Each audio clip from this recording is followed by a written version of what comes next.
What is it, Shunpai? I'm trying to write in my free time. I'm recording all our travels and adventure. There's plenty about you.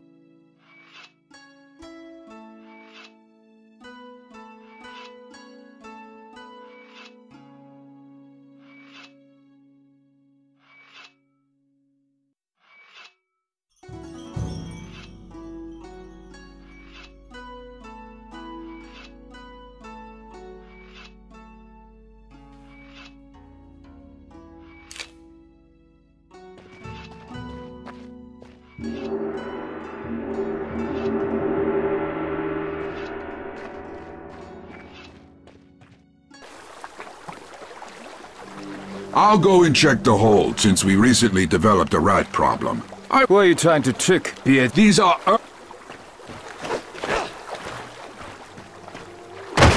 Strange. The gates are broken.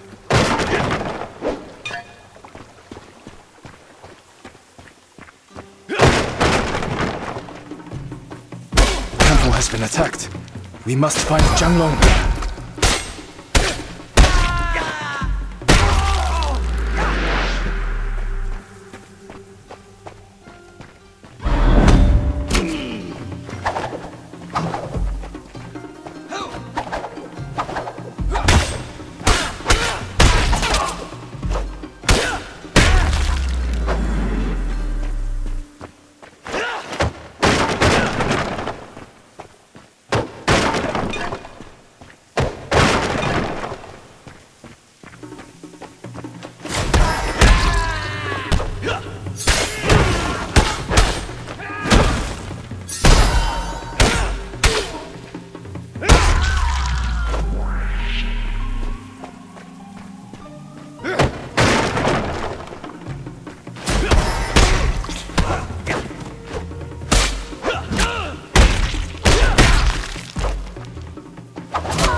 This isn't... Who are you?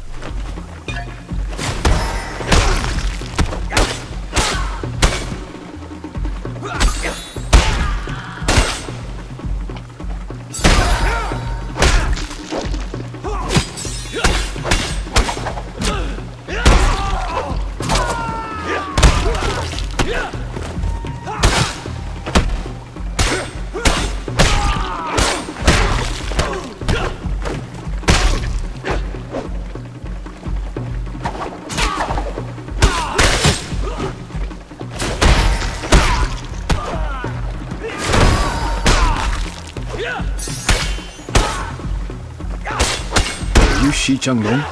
That... Yes, look that way.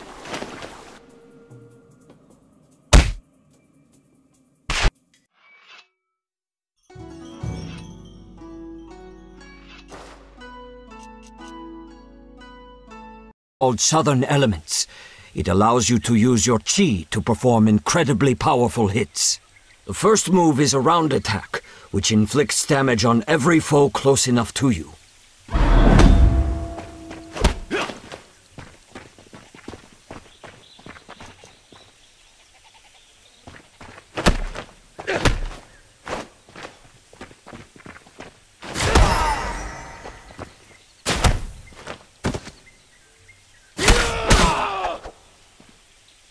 The second move unleashes the full power of your weapon over the head of your enemy.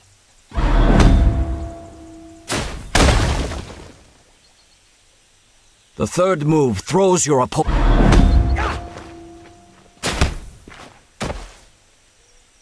Now go ahead and try to use all of this in real combat.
here. It's not safe to leave the relic here, especially since I killed its protector. I'll take it with me and show the others.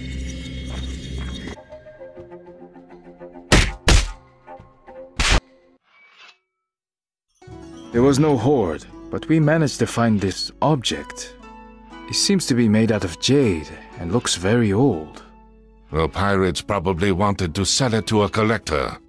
At the peak of the Wuku power, a huge number of holy relics from plundered temples ended up in the hands of the rich. It's definitely a serious item, since it was guarded by quite an aggressive ghost. Those Taoist priests love nothing more than summoning spirits and casting spells. Interesting. Shuanpai, can you find out anything about this temple and relic? I don't want to wake up one morning with some demon eating my eyeballs.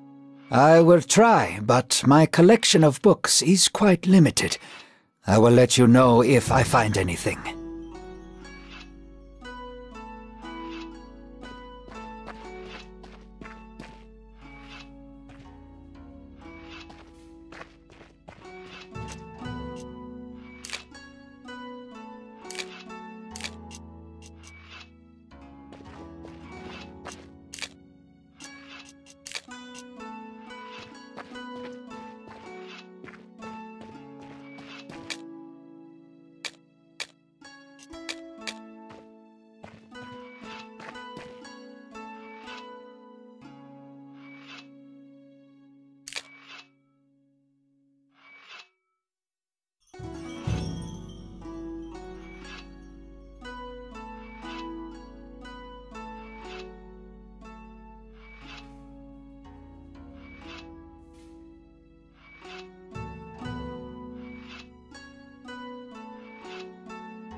Time to go back.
The Wuku have set fire to the building.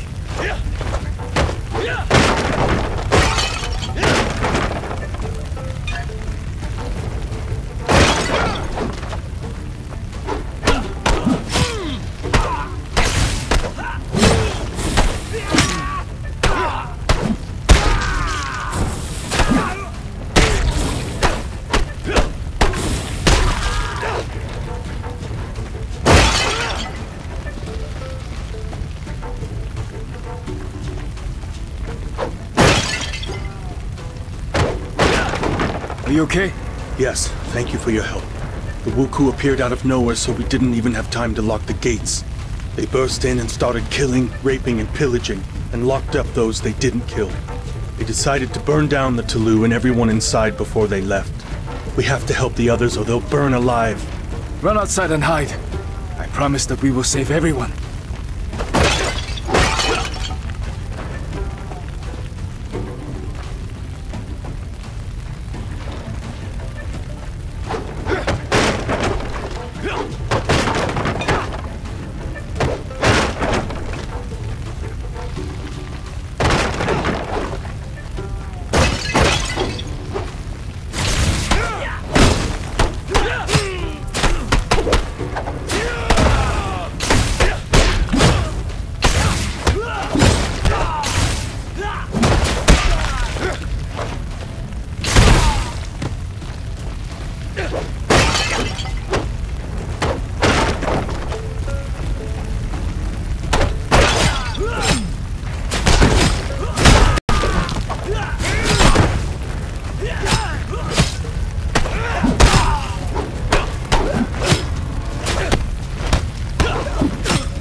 Listen up, everyone.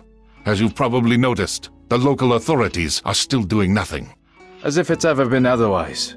That's true. However, we have received a letter from an official named Wang Taixin. He has arrived from the capital to act as the censor and to restore order to the province. His powers are still limited, but his spies have discovered the location of the Wuku base. It is in a coastal cave not far from Wei Cheng's village. They have been hiding right under our noses this whole time.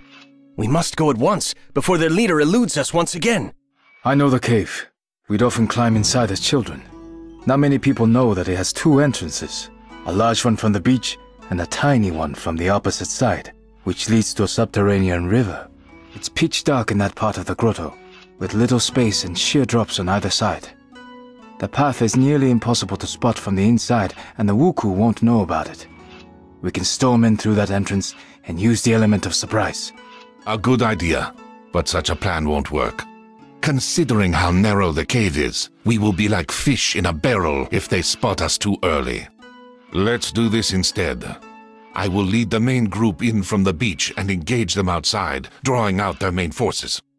Meanwhile, you and Shuon Pai will slip in from behind and set fire to their ships. This will cause a panic, and we'll then use all our strength to force them back inside the cave.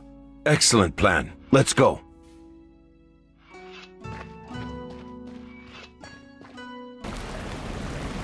Shuanpai, are you alright? It appears that the pirates found out about this passage and set a trap in the water. The blade has gone straight into my stomach. Damn. I must call for help. Maybe the others haven't launched the attack yet. I'll be all right. You can do it.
There you are, you bastard! You won't get away from me now! I was not going anywhere. Wait, you're a woman?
I am sorry for burning down your village.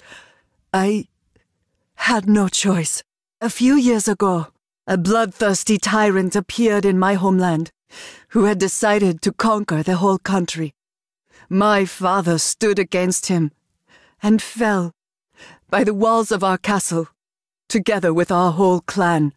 I wanted to launch myself at my foes and die for my family's honor. But I realized that if I died, so would the memory of our clan. I gathered a handful of samurai most loyal to my father and went into exile. I swore that one day I would restore our clan. A fascinating story, but what does it have to do with the murder of hundreds of people? Your deaths were supposed to pay Fudo for the resurrection of my clan. Forgive me, father. I have failed.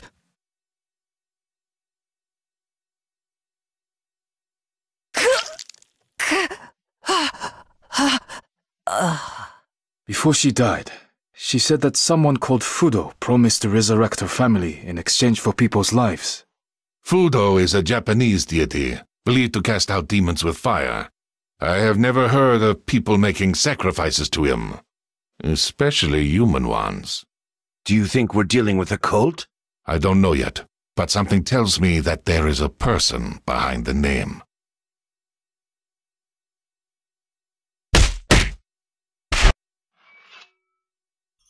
Master Zhongfei, I would like to speak to you. You have taught me a lot since I've been with you. How to move during a fight, how to strike, how to center my chi, how to breathe, and even how to fall correctly. I've almost completed all the tasks set by Master Guanli, from defending villages to washing these blasted floors. And now you want to take the monastic vows and become a student monk. Am I right? I won't argue with that. You're quick to learn, you train hard, and already fight better than many Shaolin monks.